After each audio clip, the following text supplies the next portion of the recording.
Sir ఇక్కడ ఒకటి చెప్పాలి. లోకేష్‌కి, జూనియర్ ఎన్టీఆర్‌కి భేటీ ఏదో ఉంది అనేది ఎవరు అనుకుంటున్నారో పక్కన పెడితే, నిన్న కంగ్రాచ్యులేషన్ చెప్తూ జూనియర్ ఎన్టీఆర్ ట్యాగ్ చేస్తూ ముఖ్యమంత్రి చంద్రబాబు నాయుడుకి, డిప్యూటీ సీఎం పవన్ కళ్యాణ్‌కి, కందులు దుర్గేష్‌కి ట్యాగ్ చేసి పెట్టాడు.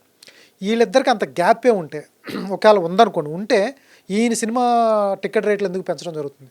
డెఫినెట్లీ అండి. ఇదంతా కూడా లో లెవెల్కి వెళ్తున్న కొద్దీ వచ్చే పెరిగే మురికే తప్ప హై లెవెల్లో ఉన్నవాళ్ళు అంత బురదలోనే ఒకవేళ ఉండవలసి వచ్చినా కానీ వాళ్ళు అబోవ్ థర్టే ఆలోచిస్తారు తప్ప లెవెల్కి స్టూప్ అవ్వరు అండి. సో అప్పుడే వాళ్ళు ఒక మెచ్యూర్డ్ పాలిటిక్స్ చేయగలుగుతారు.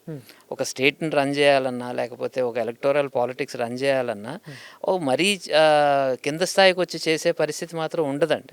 ఆ మెచ్యూరిటీ వాళ్ళు మెయింటైన్ చేస్తారు. లోపల ఏమన్నా ఉండొచ్చండి, అందరికీ అంత సఖ్యతగా 100% ట్రాన్స్పరెంట్గా 100% ఉండదు. ఉండవలసిన అవసరం కూడా లేదండి. అవసరం కూడా లేదు. బికాస్ ఎవరి ఇంట్రెస్ట్లు వాళ్ళవి, ఎవరి ఎజెండాలు వాళ్ళవి.